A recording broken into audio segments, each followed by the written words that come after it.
Can someone say amen? Amen? The title says Reverend Renee Ward, but today I want to just be Renee. Is that all right with you? It's something about titles that constricts people from being able to be themselves. And so for the next few minutes, I want to be myself. Is that all right with you? Yes. I said, is that all right with you? Yes. I said, is that all right with you? Yes. Thank you for your permission. I want to tell you a little story. It's not a sad story, but it's a story about who Renee is, because there's a lot of mystery.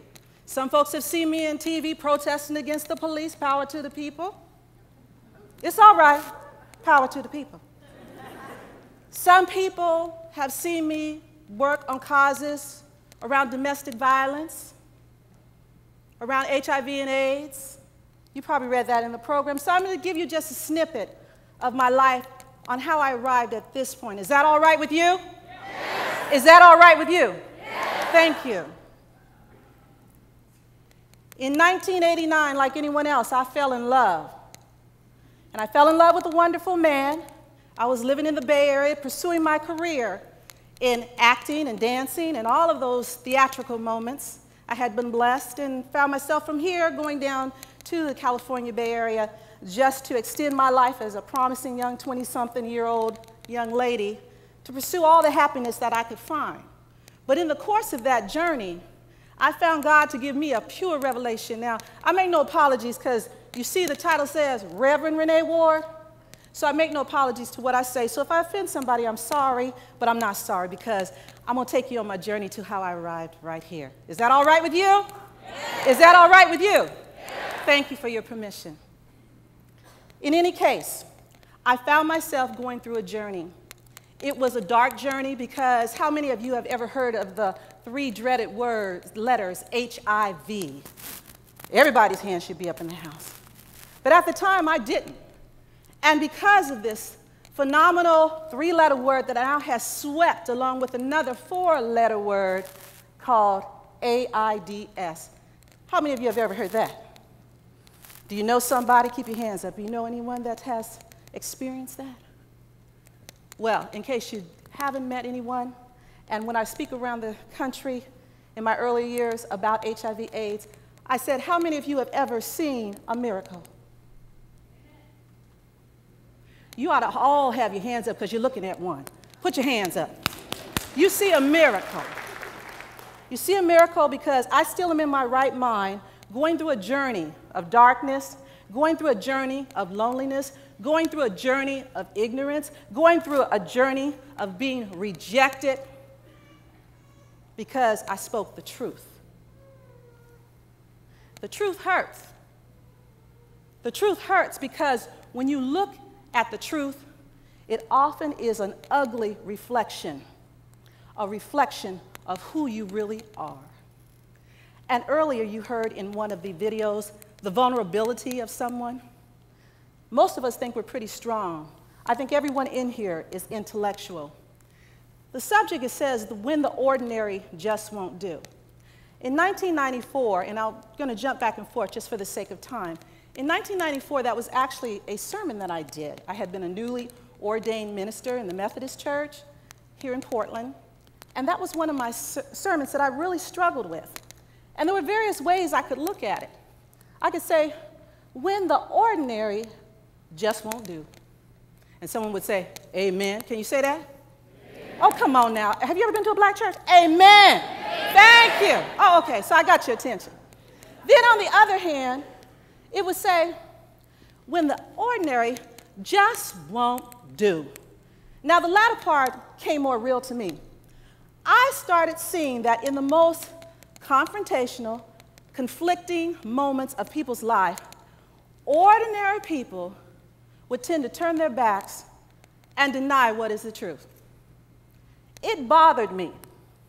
I wasn't a martyr for the cause. I didn't ask to be thrown out in the limelight, but it bothered me that people would rather believe the hype, believe the lie, beneath all of the the coverings that there would be in wearing those masks instead of being who they really are. So I had to make a choice, because in 1994, when that came about, that I saw my husband going through the ups and downs of this illness that was unknown. It was like the Red Scare. How many of y'all remember the history with cancer and how when people were just so scared? Yes, thank you for your hands. I really need a talk back for, so just nod if you can't raise your hand. Thank you.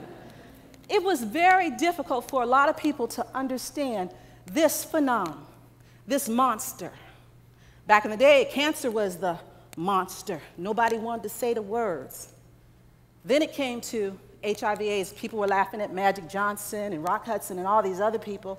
And I, who had been voted most likely to succeed, the first of this and the first of that, which was usually because of the color of my skin and not the content of my character, but I didn't care because I was out to prove others wrong about the fact that I can do all things through Christ who strengthens me. I was raised up by my grandmother and my mother right here in Portland. I had gone to church every day. I had weeks, I mean, we lived in church. I don't know about now, but we lived in church. That was all I knew. And so a lot of what I saw and compassion and everything began to change with just 3 letters, HIV.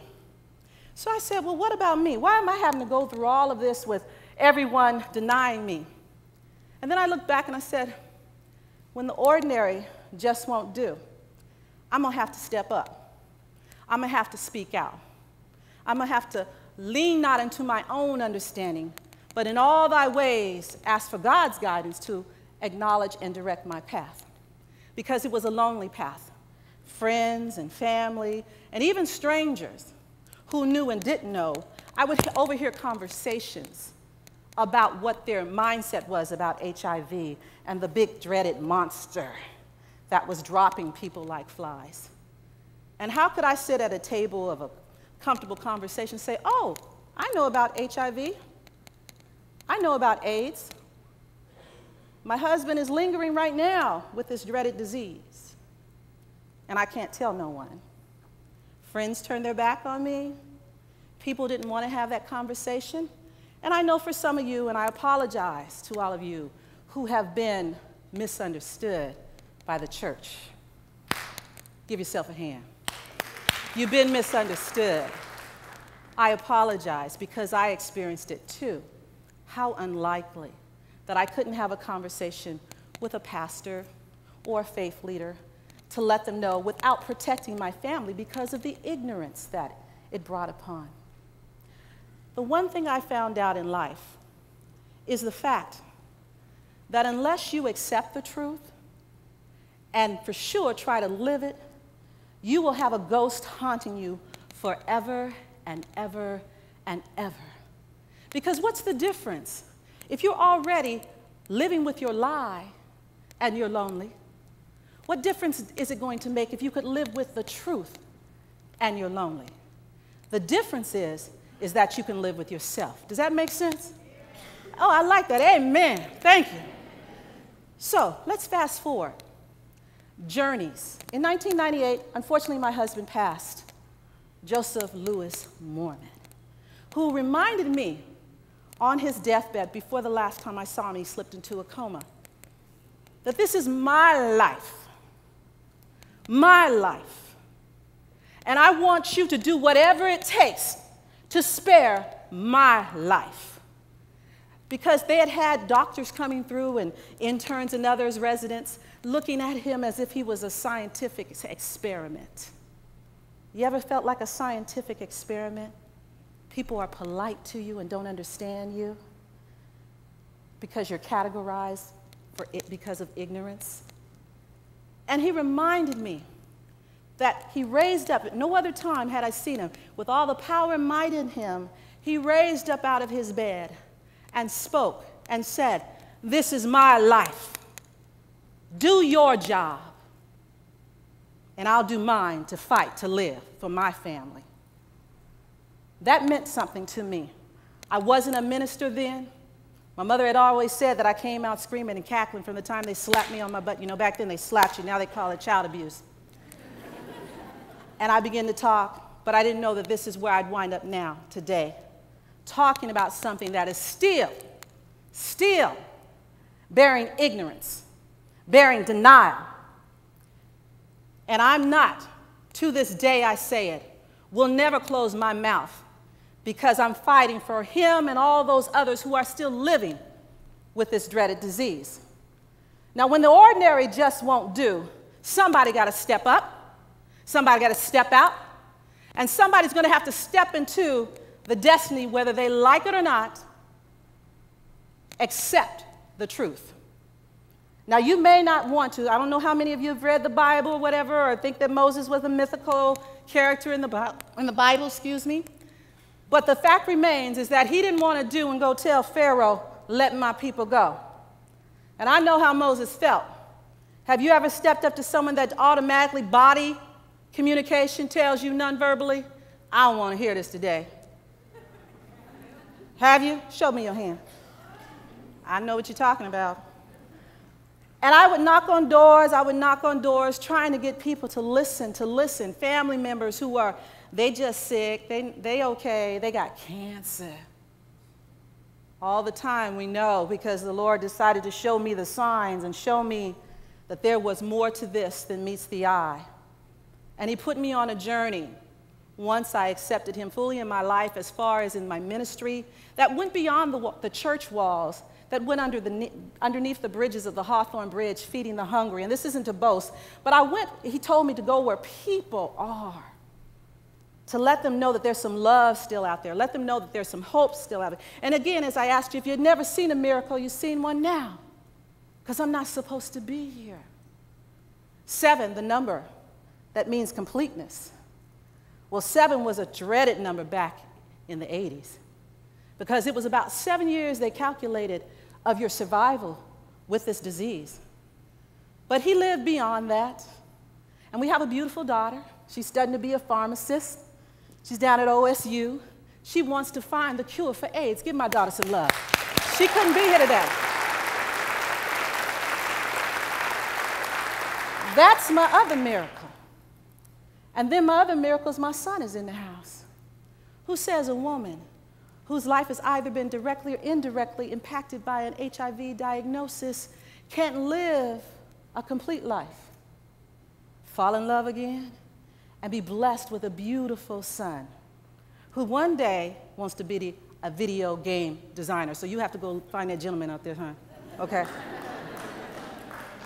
All I'm saying in my last few minutes is that when the ordinary just won't do, you're going to have to move out of your comfort zone, you're going to have to move up, and you're going to have to move on.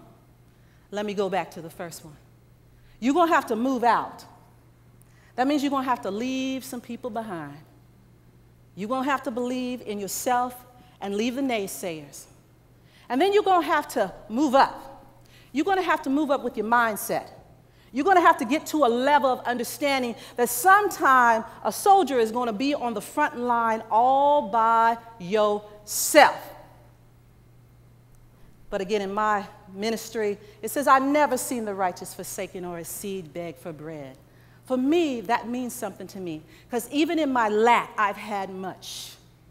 And then lastly, I've got to move on. We are here for a season. This is my season now, and whatever it is, I am thankful for it. But I also know that words, the power of words by my good mentor, Senator Avell Gordley, has shared with me time and time again to speak the truth, speak it whole, speak it powerful, speak it right, and then more importantly, I always tell people, your best sermon is your life. Did y'all all know? Amen. The best sermon is the life that you live. So if folks see you shucking and jiving, I have to say it like that. You don't have to break it down, because I got some young people in the house. Anybody under 50 know what I mean. You got to stop all this shucking and jiving. Our children are looking at us. They're tired of the ordinary lies, the ordinary scams. Look at our community now. They're tired of people double standard, doing one thing, saying one thing, and doing another. It's time that we stand up, step out, and stand for something. Because I heard they say that if you don't stand up for something, you'll fall for anything. Can I get an amen? Amen. I'm about to wind up. Now I want to encourage you that when you feel that the ordinary just won't do, then this is what you need to do about it. Step out, step up, and step on anything, and I don't mean this maliciously, but step on, make those obstacles become your rung on the ladder to your success. And then in the end, what you're going to find is that there will be a peace that surpasses all understanding, because you won't be living for the standards of others, but you'll be living for the truth inside of you. I love the logo because I am a Piscean. How many Pisces in the house? Hey, I am that fish out of water. And every now and then I got to gasp for air for someone to save me and put me back in my right place. For me, it's my elders, my sister Carrie Holliday, and so many others, and my grandmother, which art in heaven. Those are the ones that grounded me and continue to ground me. And people that come in your lives like Linda and Marcus and Reba and all the folks and my new friend Edna and Thelma and so many of you, that I now realize that it was worth the trip. It was worth the trip. And I am so thankful that today I have experienced this phenomenon called TEDx. I want you to remember again, when the ordinary just won't do, then you do something about it. When the ordinary just won't do, you do something about it. And when you do something about it, you bring a little extra along, and then there you put extraordinary, extraordinary, extraordinary, extraordinary. Can I get a call and response? Extra, ordinary. Extra, extra, extraordinary, extra. And I want to let you know that you are indeed extraordinary. God bless you.